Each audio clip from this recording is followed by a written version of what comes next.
espacio para la disertación jurídica sobre temas de interés para la región latinoamericana. Les saluda Mayvi Rondón y en nombre de todo el equipo del Centro Latinoamericano de Estudios e Investigaciones Jurídicas, les damos la más cordial bienvenida a la conferencia de hoy organizada por CENLAE para el Aula de Derecho Latinoamericano. Estamos transmitiendo en vivo a través de nuestro canal en YouTube, utilizando la aplicación Zoom Meeting como aula virtual. En la mañana de hoy contaremos con la disertación a cargo de un invitado especial. El profesor invitado es Alberto Blanco Uribe Quintero, con la conferencia titulada El aguacate afecta a los derechos culturales y ambientales. En esta conferencia, el profesor Alberto Blanco Uribe analizará este problema ambiental que ha surgido a partir del aguacate y que todo el mundo ha estado bien interesado sobre el título de esta conferencia. En CENLAE hemos realizado ciclos en materia de derecho ambiental y para nosotros, como siempre, es un honor contar con la conferencia del profesor Alberto Blanco Uribe, que siempre ha investigado y se ha destacado en estos temas ambientales y también sobre los derechos culturales. El profesor Alberto Blanco Uribe Quintero es abogado magna cum laude de la Universidad Central de Venezuela en 1983. Es consultor en Derechos Humanos, Derecho Ambiental, Paisaje y Patrimonio Cultural. Especialización en Derecho Administrativo de la Universidad Central de Venezuela. Especialización sobre contaminación y molestias. Especialización en Derecho Ambiental y de la Ordenación del Territorio. Especialización en Derecho Público de la Universidad Robert Schuman, Estrasburgo, Francia. Especializaciones en Justicia Constitucional, en Derechos Humanos y en Garantías Constitucionales de la Universidad Castilla-La Mancha, en Toledo, España. Es profesor de Derecho Constitucional del Sistema de Derechos Humanos, de Ambiente, Derechos Humanos y Derecho Internacional Ambiental en la Universidad Central de Venezuela, en la Universidad Católica Andrés Bello y en la Universidad de los Andes en Venezuela.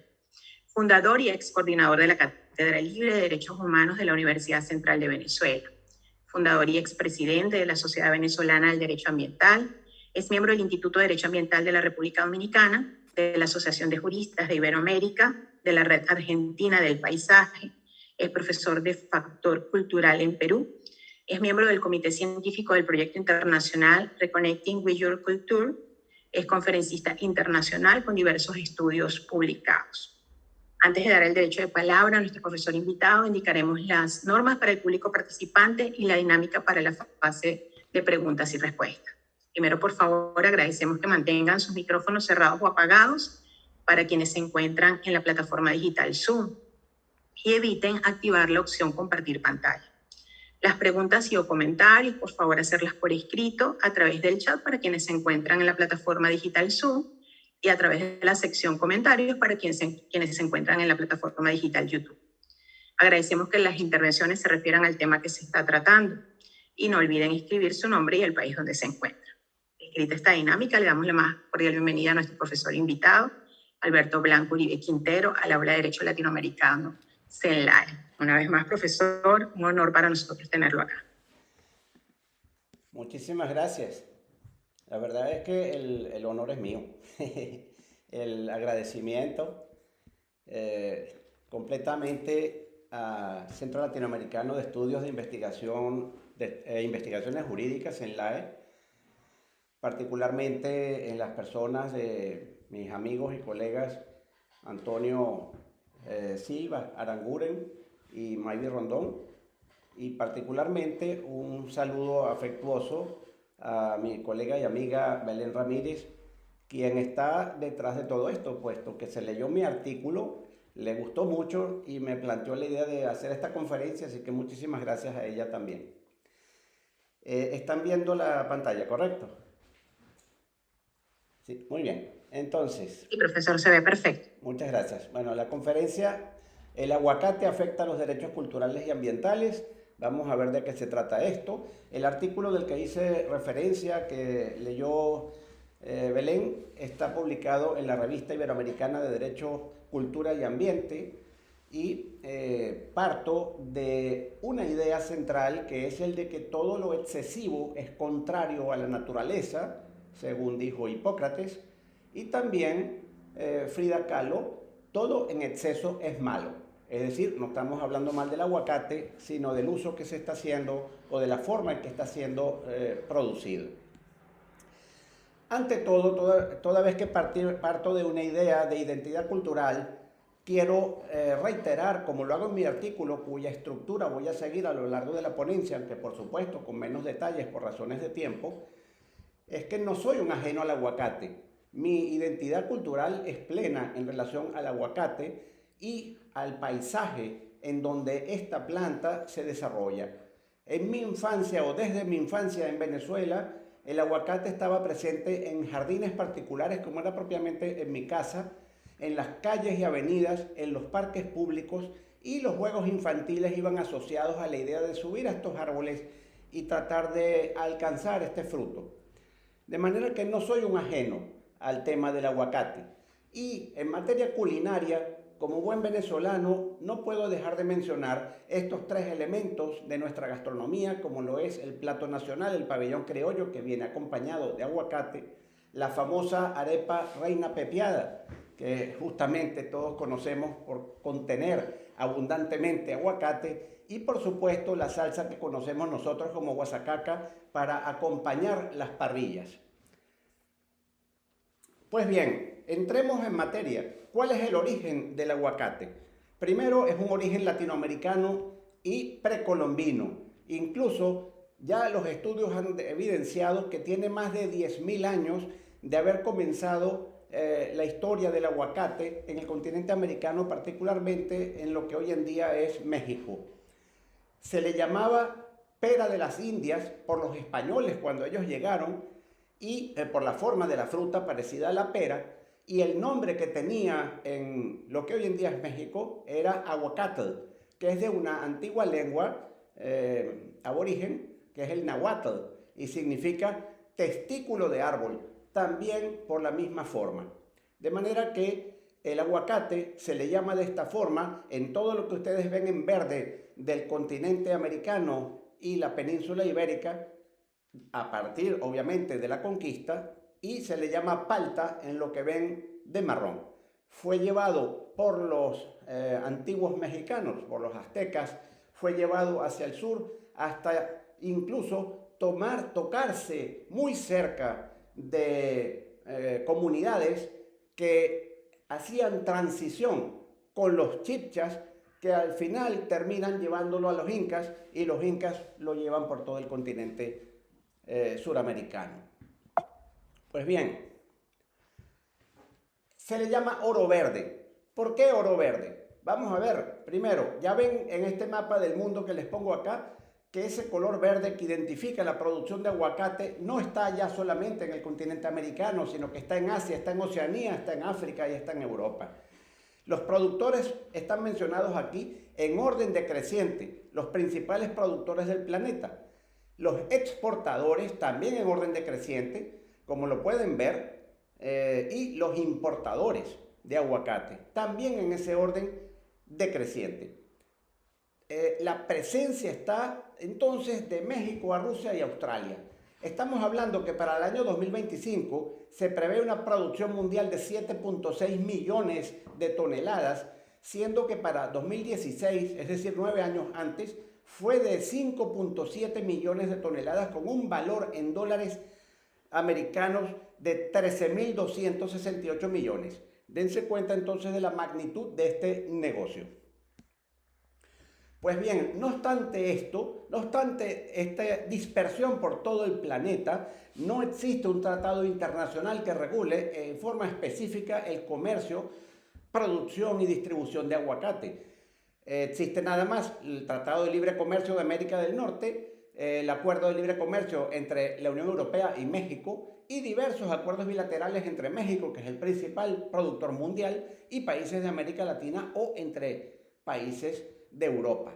Y por supuesto, directrices de la Organización Mundial de Comercio, y el conjunto de toda esta normativa no tiende para nada a tratar en forma alguna los efectos que tiene la producción del aguacate, sino más bien a fomentarlo y estimularlo a través de la liberación de los aranceles y la eliminación de las barreras fitosanitarias. Tenemos pues entonces un gran vacío en la materia. Este éxito económico que tiene el aguacate a nivel planetario no solamente es el fruto de estas normativas 100% incentivadoras de la producción, sino que obviamente no podemos esconder sus elementos gastronómicos que está presente en México, en un plato que está declarado como Patrimonio Mundial de la Humanidad, y hasta el Japón, donde está también en el wasaku, que es también un plato de la gastronomía que forma parte del patrimonio cultural inmaterial de la humanidad. En materia de salud y calidad de vida se le conoce como el superalimento. Sus propiedades, bien identificadas en el artículo que comento, que no voy a reiterar ahora, o evoco simplemente, lo hacen llamar superalimento por todas sus potencialidades desde el punto de vista de los beneficios que tiene para la salud humana, para el cuerpo humano y para el bienestar. Por otro lado, la publicidad que hay del aguacate a nivel planetario, que está presente en el cine, está presente en las propagandas comerciales, en las películas, en los programas, en las series, con la idea de generar esta transculturación que se ha ido fomentando hacia todo el mundo para generar demanda, para generar la necesidad de que hay que consumir aguacate. Está, por supuesto, también el hecho de que, por ejemplo, en los Estados Unidos, de territorio que no pertenece al mundo originario del aguacate, pero en donde hoy en día existe una gran producción, además de la importación, es porque se utiliza la ingeniería genética para adaptar la producción de aguacate al clima de los Estados Unidos. Y, por supuesto, la necesidad de generar producción local, como ocurre en España, por ejemplo, a los fines de abaratar los costos que implican los procesos de importación, sobre todo transatlánticos o intercontinentales en todo caso. Y bien, vamos a hablar de los efectos sociales de la producción de aguacate y vamos a comenzar hablando de unos efectos que pudiéramos llamar de positivos, calificarlos positivos, aunque todo es relativo. En primer término, se supone que hay una mejoría económica de las poblaciones. Por ejemplo, Santillana, en el Perú, la gente que se dedicaba a la producción de coca, me refiero a los agricultores, han migrado al aguacate. Menos riesgo, digamos, favorecimiento de dedicarse a esa actividad que a la otra. Lo mismo en Michoacán, en México también han migrado de la coca, pero no solamente de la coca, también del camión al aguacate. Lo que quiero decir es que mucha población que anteriormente habrían migrado han preferido quedarse en sus tierras, en sus lugares de origen y dedicarse a la producción del aguacate o trabajar en las fincas productoras de aguacate.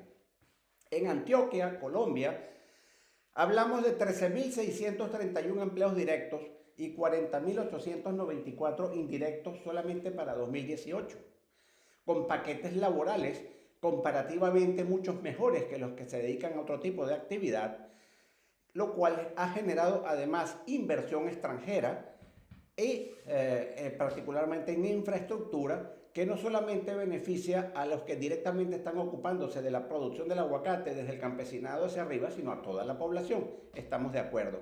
Sin embargo, estos efectos sociales, digo yo que son relativamente positivos, porque en el fondo no hay en realidad acceso de todas estas poblaciones al producto final. Quizás en algún porcentaje mínimo al aguacate en sí, pero jamás hay acceso al producto final cuando hablamos de la gastronomía, cuando hablamos de la alta cocina, o cuando hablamos de la industria farmacológica o de la industria de cosméticos o de la industria de las medicinas. Por otro lado, esta inmensa cantidad de millones de miles de dólares que les mencioné, ¿acaso implican una tributación que se traduzca en inversión pública en beneficio de la calidad de la vida? Eso no está estudiado. En definitiva, no hay mejoría de la calidad de la vida en términos generales, que es el elemento central de los derechos humanos, como lo sabemos de la Declaración Universal.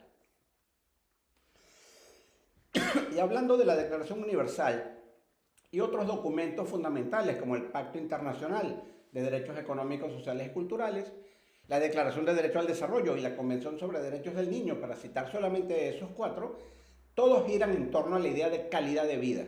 Si no hay calidad de vida, si no hay mejoramiento constante de las condiciones de existencia en los ámbitos de alimentación, vestido, vivienda, etcétera, de forma integral, no hay en realidad respeto de los derechos humanos y mucho menos una noción de desarrollo. todos esos números que citamos antes pueden quedarse en la antigua idea de progreso económico, pero no de desarrollo, no de derecho al desarrollo, no de calidad de vida. Desde la Declaración de Estocolmo sobre el Medio Humano del año 72, la Declaración de Río y todas estas relatorías que les menciono sobre derecho a la alimentación, a la salud, al agua, sobre derechos culturales, sobre derecho al agua nuevamente, y la Agenda 2030 para el desarrollo sostenible e incluso los principios de las empresas en sus obligaciones frente al respeto de los derechos humanos. Todos esos documentos insisten en la idea de generar calidad de vida, de generar mejoramiento de las condiciones de vida. Es verdad que es mejor obtener un buen sueldo sembrando y recolectando aguacates que en otra actividad, pero es que ese sueldo me sirve para darle buena calidad de vida a mi familia o no. Entremos ya a los efectos negativos. Y empecemos por el impacto ambiental.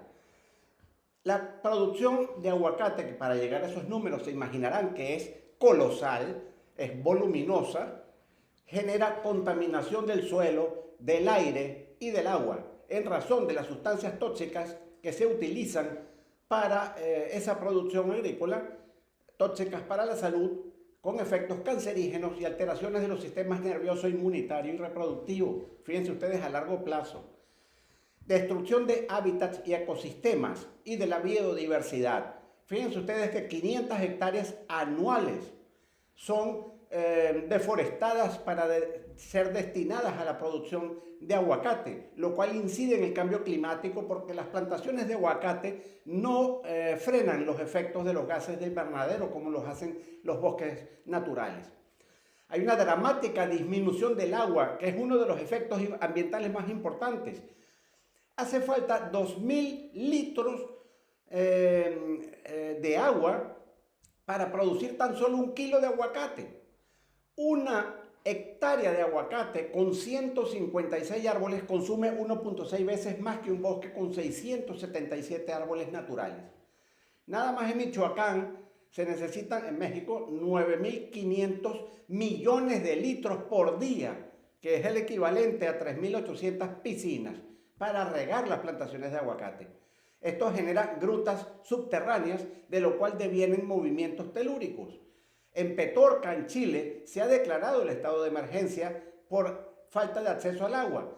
Un árbol consume el triple de la cuota humana, que es de 50 litros por día y por persona. Estamos hablando de 3.000 personas sin agua en provecho de aguacates que toman 100.000 litros de agua por día.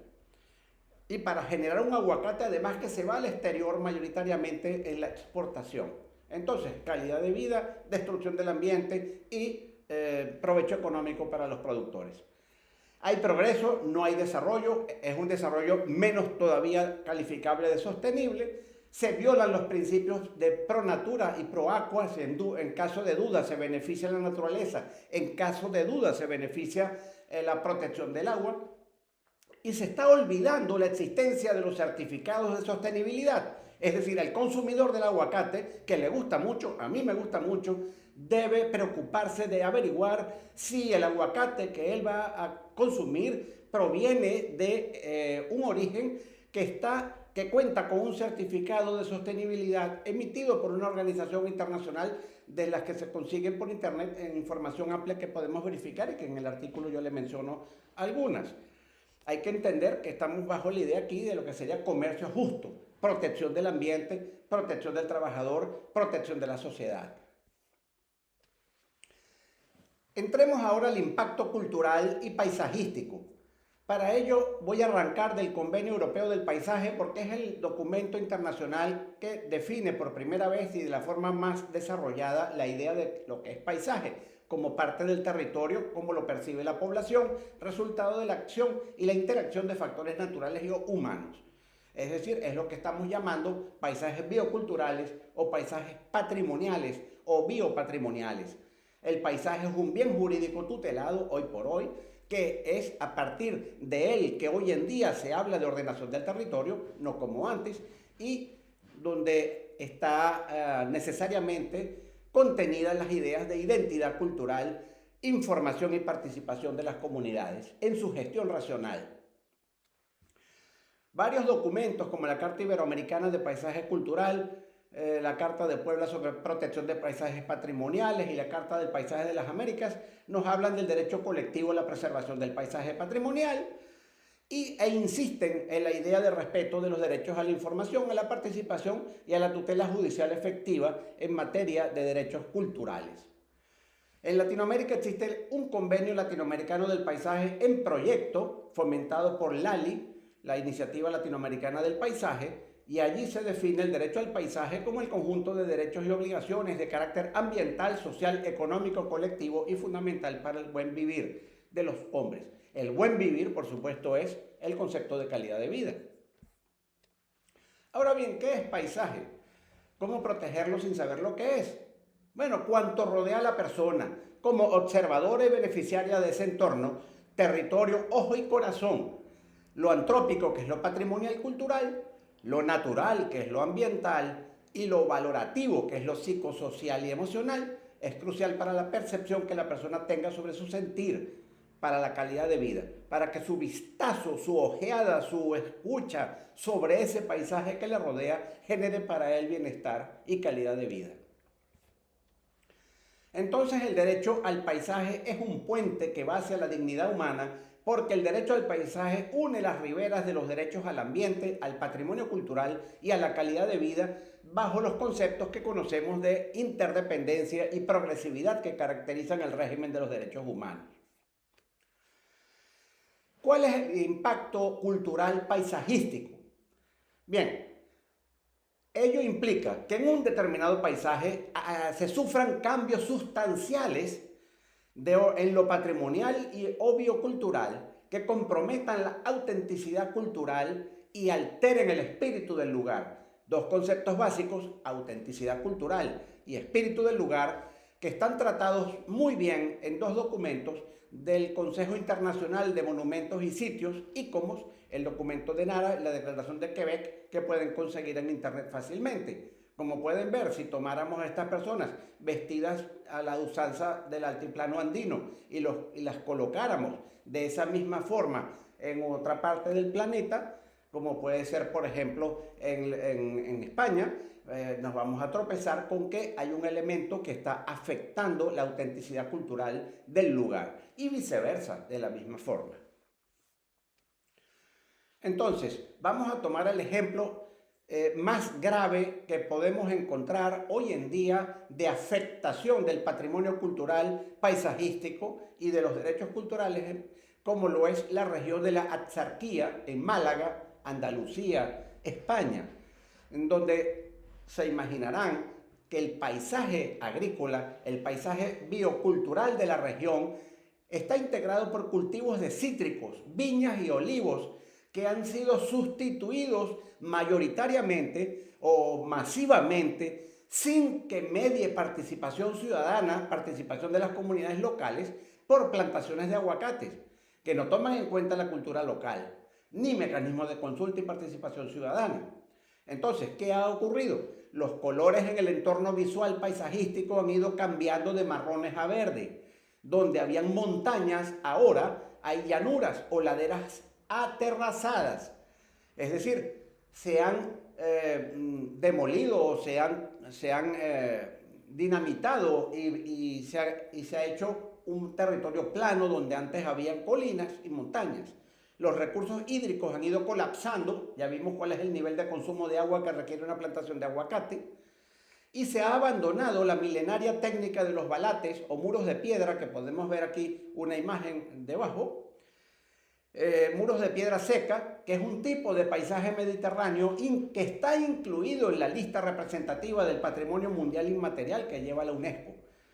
Estamos hablando de 13.000 hectáreas solamente en esta región de España, con una facturación anual de 160 millones de euros. Para que nos demos cuenta de esta idea del oro verde que está acabando con este paisaje propio de Andalucía. Entonces, podemos ver que hay un incumplimiento sistemático de la legislación nacional e internacional. Internacional, no que regule el tema del aguacate, que ya dijimos que no existe, sino internacional desde el punto de vista de la normativa ambiental. Por ejemplo, para poner solamente un caso, el Plan Subregional de Ordenación del Territorio de la Costa del Sol Axarquía, que es esa región, ignora el impacto paisajístico generado por las plantaciones de aguacate en la preparación de los terrenos que son llevados de montaña a llanura. Y por supuesto la altísima exigencia de agua. El plan no considera esos dos elementos que son realmente importantes. Más bien habla de aporte de diversidad e identidad al paisaje, cuando hay pérdida de identidad, por el contrario, por la destrucción de bienes del patrimonio cultural inmaterial y la modificación del paisaje tradicional. Y lo que ese plan califica de diversidad es una sustitución inconsulta del paisaje, pues no responde a un proceso de transculturación legítima, al no derivar de mecanismos de participación ciudadana, sino el mero interés comercial de los productores. Entonces hay una ignorancia generalizada de lo que llamamos los ejes transversales y los contenidos esenciales de los derechos al paisaje, al ambiente y a la cultura, que por razones de interdependencia y de progresividad los vamos a encontrar los temas de paisaje y de cultura vinculados a la temática ambiental en estos dos convenios internacionales, Aarhus de alcance mundial y Escazú de alcance latinoamericano, que regulan los procesos y garantizan los derechos de acceso a la información, a la participación ciudadana y a la tutela judicial efectiva en los asuntos ambientales. Esto es una denuncia que necesariamente debe hacerse. ¿Cuáles son las dos conclusiones que extraigo en este momento? En primer lugar, urgen políticas públicas ambientales y culturales nacionales en cada país originario, en cada país no originario pero productor, en cada país importador y exportador, como ocurre con los Países Bajos, y en cada país meramente importador, que no puede hacerse de la vista gorda del origen de su aguacate importado. Entonces, que sean respetuosas de los derechos a la información pública, a la participación ciudadana y a la tutela judicial de la cultura, del ambiente y del paisaje, especialmente en lo relativo a la producción de aguacates. Y en segundo lugar, urge la negociación y estricta aplicación de un tratado internacional universal, normativo, es decir, con principios obligatorios y vinculantes, y de orden institucional, que establezca una estructura, como ocurre, por ejemplo, con la UNESCO y el patrimonio cultural, que regule el mercado mundial del aguacate y prevenga los daños y haga restaurar los bienes ambientales y culturales objeto de tan terribles impactos que deterioran la calidad de vida de las personas. Con esto pues quedo muy agradecido por la atención que me han prestado y a total disposición para las preguntas que tengan a bien formular o cualquier comentario. Gracias. Muchísimas gracias a usted, profesor. Hemos quedado bien impactados con toda esta información y el daño que causa el aguacate, sobre todo el tema del vital líquido, como lo es el agua, y lo de la tala ilegal de árboles.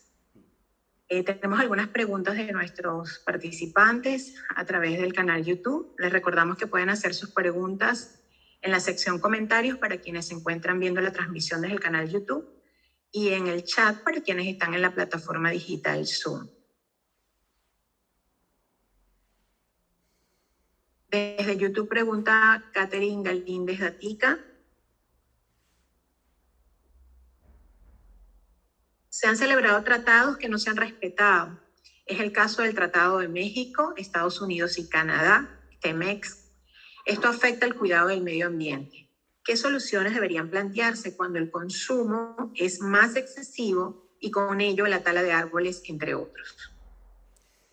Bueno, esta pregunta es muy importante porque ella sitúa el problema, me parece a mí, en el origen, que es donde hay que tratarlo. Cuando yo les hablo de que hace falta una normativa internacional que regule en forma especial y específica el tema de la producción y mercado, consumo, mercado internacional del aguacate, estoy hablando del lado de la moneda que tiene que ver con lo curativo.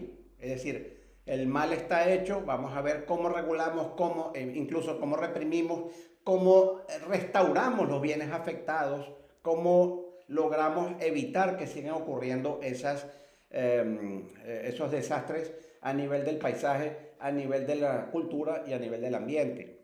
¿Cómo hacemos que esas 3.000 personas en Chile no tengan que migrar? Porque viene un problema de migración ambiental, como ya lo conocemos también hoy en día, para buscar agua en otra parte, con lo cual implica también desarraigo familiar, etcétera. Bueno, toda esa problemática. Ahora, ¿cómo hacemos para evitar esto? ¿Cómo hacemos para evitar que el consumo? Porque la causa principal del problema es el consumo, porque el aguacate es muy sabroso. Y además de que es muy sabroso y es muy versátil desde el punto de vista gastronómico, es también muy curativo, es también muy beneficioso. En la industria cosmética, que sí, la cremita de aguacate para el cabello, para la piel, hoy en día la semilla de la cáscara, de todo se extrae un elemento, digamos, favorable desde el punto de vista de la salud, desde el punto de vista de la calidad de vida. Sin embargo, no podemos hacernos de la vista gorda a la hora de comprar un aguacate, porque si no nos hacemos parte del problema. Y entonces a lo mejor nos quejaremos un día de que no tenemos agua, no disponemos de agua, no podemos lavar el plato donde cortamos el aguacate porque no hay agua, y resulta ser que el problema es que tenemos allí el aguacate y no el agua. Entonces, el tema central es atacar la demanda. Y para atacar la demanda yo necesito, vamos a decir dos cosas por ser simplista. Por un lado, un sistema educativo que enseñe ciudadanía, que forme ciudadanos comprometidos, que estén sensibilizados frente a la problemática ambiental y cultural. Eso es lo fundamental. Y por otro lado, asegurarnos que la producción de aguacate, porque nadie está diciendo que se acabe la producción de aguacate, sino que se haga en términos sostenibles y en términos racionales. Eso es perfectamente posible. Esos son los dos ámbitos que yo pienso entonces: producción racional y sensibilización y educación ambiental y cultural. Y es un tema porque también es muy rentable. O sea, ha presentado unos niveles muy exitosos en rentabilidad. De hecho, hay una pregunta que están haciendo por acá que supera lo que es la venta de cerveza y de tequila de México, que es el mayor productor de aguacate. Creo que por acá está esa pregunta que la hizo Catherine también, Catherine Galíndez. ¿A qué se debe el éxito económico al que usted hizo referencia en relación al tratamiento de este fruto, ubicándose el aguacate como el tercer producto agroindustrial que más vende México al mundo, solo debajo de la cerveza y del tequila? Bueno, ¿a qué se debe? En primer lugar, para reiterar lo tremendamente lucrativo que es la producción de aguacate, que los narcotraficantes están destinando parte de sus tierras, que obviamente dedican a otro tipo de plantación, para producir aguacates. Lo cual les permite, por un lado, lavar, por supuesto, parte de su dinero mal habido, pero por otro lado, ganando muchísimo dinero también. Eso por un lado, para tener una idea de la magnitud de esto, ¿no? Y en segundo lugar, ¿a qué se debe? Bueno, yo insisto, se debe a que el aguacate es muy sabroso. A todo el mundo le gusta el aguacate. Existe, como lo dije antes, siendo originario de México, donde es perfectamente normal comer aguacate, encontrar guacamole para acompañar sus tacos, etcétera. Pero resulta que lo encontramos también en el wasaku.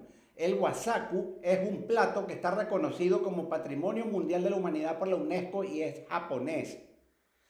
El sushi todavía no ha estado declarado como Patrimonio Mundial de la Humanidad, pero todos nos encanta el sushi con aguacate, ¿no? Y ningún japonés, cuando inventaron el sushi, quién sabe hace cuántos siglos, se imaginó alguna vez que una cosa traída de un continente que ni sabía que existía iba a ser un componente central de su famoso sushi. Entonces, ese es un gravísimo problema. Es sabroso, pero ¿cuántas cosas no son buenas? Pero por eso es que la introducción de mi artículo o la frase de inicio de mi artículo decía que no todo todo en exceso es malo, o todo en exceso no es bueno para la naturaleza, ni para uno. El aguacate es muy sabroso, pero si usted se dedica a comerse 10 aguacates al día, yo le aseguro que va a haber efectos negativos que no le van a gustar al cabo de un tiempo. ¿Por qué? Porque es excesivo. Entonces, quizás soy un poco simplista, pero he tratado de hacerme entender de la forma más sencilla. No, perfecto, profesor. Aquí tenemos algunas preguntas y comentarios desde el canal YouTube y también en Zoom. Voy con las del canal YouTube. La profesora Belén Ramírez, felicitaciones por su interesante investigación. Ada Elizabeth Guerrero, Gracias. buenos días, saludos, excelente profesor, sensibilizar y educación. Gracias. Se resalta la resolución de la ONU de la obligación internacional a un ambiente sano, limpio, en respeto de los derechos humanos medioambientales.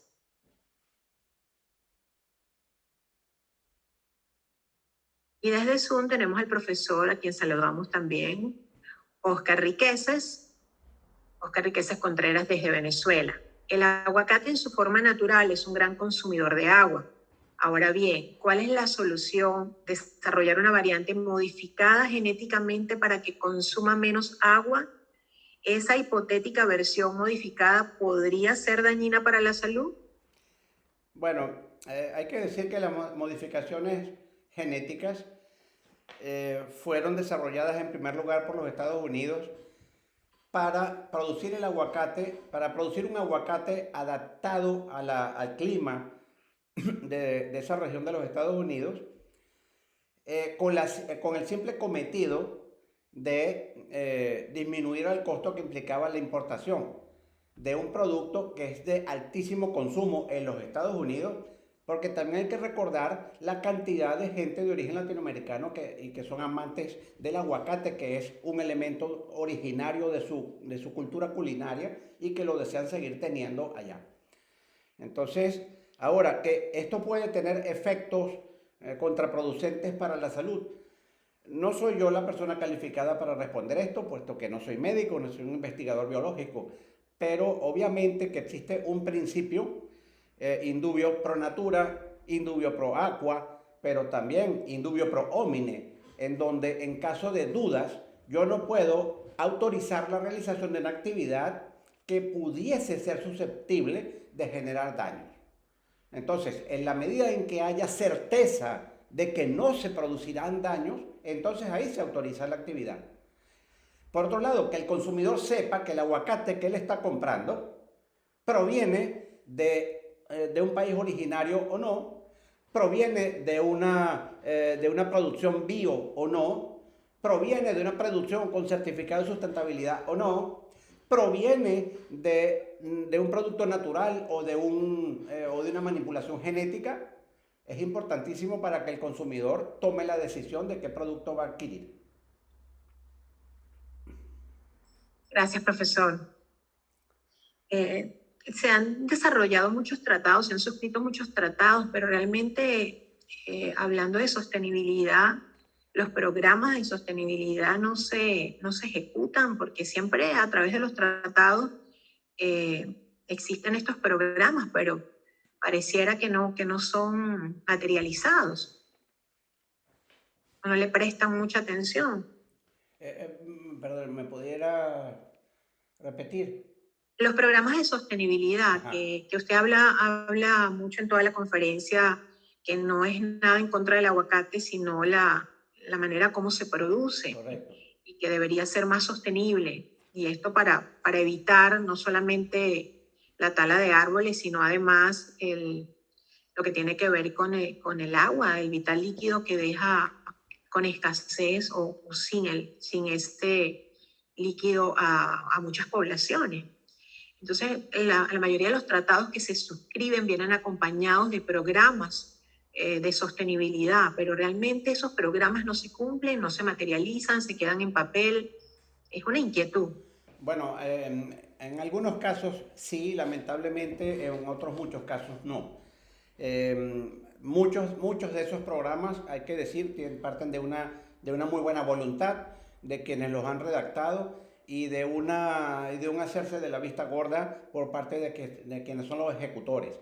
Pero si esta gente, ejecutores, autoridades, pueden hacerse de la vista gorda, y no solo autoridades públicas, sino también los productores del producto que sea, se pueden hacer de la vista gorda es porque la gente no sabe que estos programas existen, la gente no sabe que estos efectos existen. Por eso yo digo que el tema de educación ambiental y de educación ciudadana son fundamentales para poder tener una persona que reclame, para que el productor sepa un momento, yo no voy a seguir por esta línea porque no voy a poder vender mis aguacates o lo que sea que yo produzca, me los voy a tener que comer yo solo.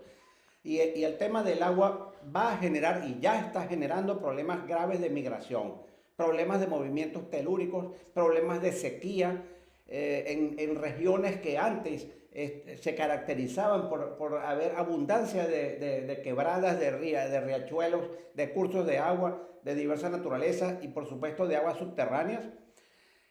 Capas freáticas abundantes, hoy en día están mostrando señales de desertificación. Esto es gravísimo, pero esto no se conoce y por supuesto no va acompañado en la propaganda que se hace del producto del que estamos hablando. Gracias, profesor. La profesora Alicia Monagas, también a quien saludamos al inicio, pregunta cuál sería el impacto ambiental en las tierras donde se cultiva el aguacate. ¿Está afectando la calidad de vida? ¿El aguacate afecta el progreso de las naciones en donde se producen? Bueno, esta es una pregunta bastante compleja. ¿Cuál sería el mejor escenario de la producción de aguacate? Bueno, número uno, que sea en un país originario. Lo cual no excluye que si se hace en algún país aclimatado, llamémoslo así, como pudiera ser eventualmente Australia o alguna parte de los Estados Unidos, que no haya manipulación genética, o sea, que esa adaptabilidad no devenga de algún tratamiento que pudiese ser dañino para la persona. Luego, en un país originario, y Chile es un país originario, puesto que es un país de América Latina, a donde llegó el aguacate, en donde lo llaman palta. El aguacate lo llaman palta en Argentina, en Chile, en Bolivia, en otros países de Sudamérica, porque era en Palta donde la población de allí recibió el aguacate que venía del norte me refiero a Centroamérica, México, Centroamérica, y abajo lo comenzaron a llamar palta porque venía del pueblo palta, pero es el mismo producto. Chile es uno de los países donde hay mayor efecto contrario a la abundancia del agua necesaria para generar calidad de vida.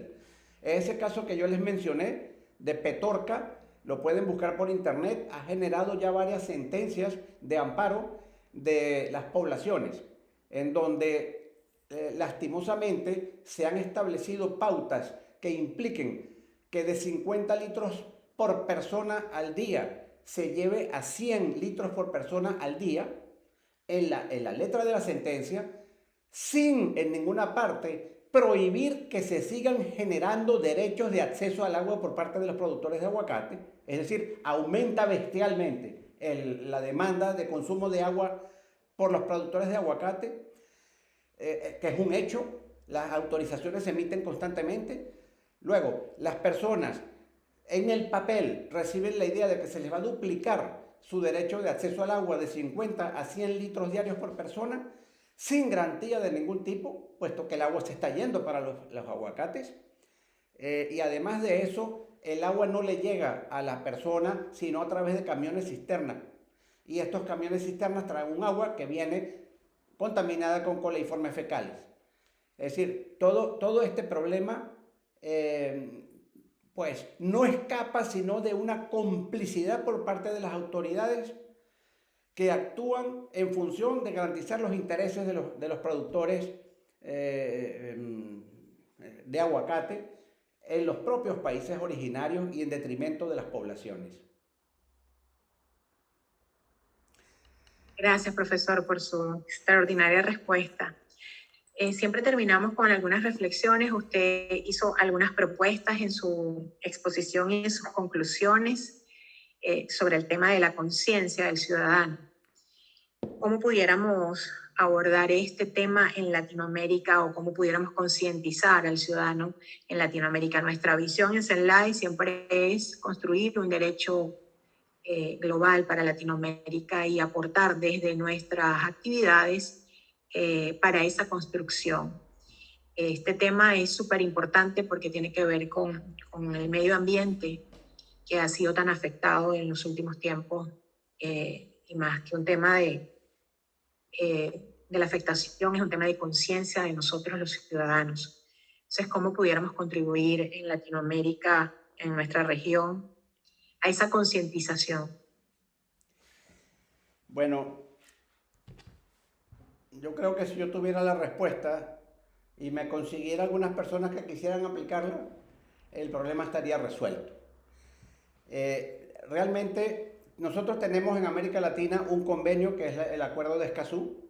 Este Acuerdo de Escazú lamentablemente no ha sido ratificado por todos los países de toda la región, pero él contiene la posibilidad no solamente de que se garantice a las personas su derecho a la información pública, no que ocurra como en Venezuela, que han habido ONGs que han hecho una petición de información a un ente público, el ente público se hace el loco, la ONG hace un amparo y el Tribunal Supremo responde diciendo que no se puede estar perturbando a las autoridades que están muy ocupadas con preguntas. Cuando la Constitución habla de principio de transparencia y de derecho a la información pública. Entonces vamos a tener claro que en Latinoamérica el principal problema no es falta de legislación. Legislación hay por trancazo y de lo que usted quiera. Y nos encanta copiarnos cosas de todas partes que se ven muy bonitas, empezando por la Constitución de Venezuela, se ve muy bonita, pero el que la lee y nunca ha visitado el país ni conoce su realidad, piensa que ese es el paraíso terrenal y hay que irse para allá de inmediato a juzgar por lo que la Constitución dice. Pero obviamente que no es el caso. Tenemos el Acuerdo de Escazú, información pública, participación ciudadana y tutela judicial efectiva en materia ambiental, protección, aunque suene extraño, defensa de los defensores del ambiente, es una institución que está prevista en ese acuerdo también, no como los están matando como perros en el sur de Venezuela y en Brasil, a los defensores del ambiente quiero decir, particularmente indígenas, pero lo importante en esto es tener claro que lo que podemos hacer en este momento, y aunque parezca poco, es que cada uno que tenga cierto nivel de conciencia al respecto, no se calle y comience a compartirlo. Si soy profesor, no importa de la materia que yo sea, de la carrera en que yo esté, del nivel escolar en que yo me encuentre, yo estoy obligado a generar conciencia, a generar ciudadanía, a generar una persona preocupada, una persona crítica, no un repetidor de ciencias, como define el Código Civil a la docencia, sino a un individuo crítico. Un individuo crítico hoy, un niño, el día de mañana exigirá, esto quizás les parezca un lugar común, sí, un lugar común, se ha dicho millones de veces, pero es que yo creo que hay que decirlo porque la única solución posible es que haya conciencia en la ciudadanía. Es en la demanda donde está la solución, no en la oferta. La oferta es abusiva, es la demanda la que le puede poner límite. Y para que la demanda ponga límites, tiene que ser una demanda consciente, concientizada, sensibilizada, crítica. Y una ciudadanía que le importe qué le va a dejar a sus hijos el día de mañana. Muchísimas gracias, profesor. Un honor siempre compartir con usted en estos espacios de construcción del pensamiento jurídico.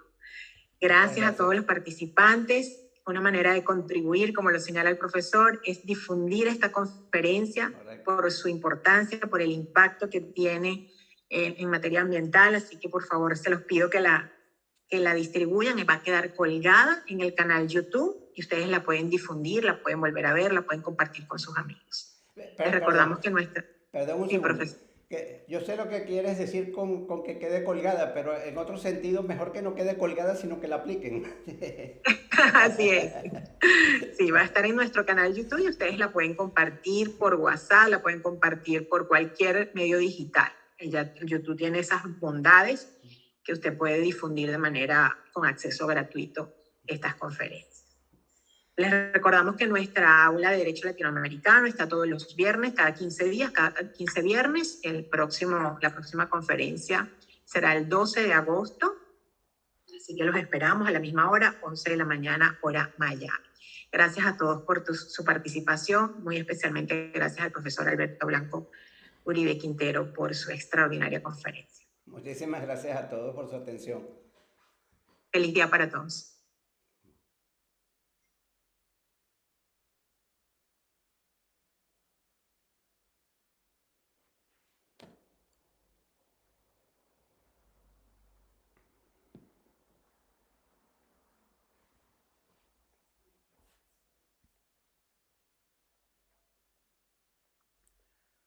Recording stopped.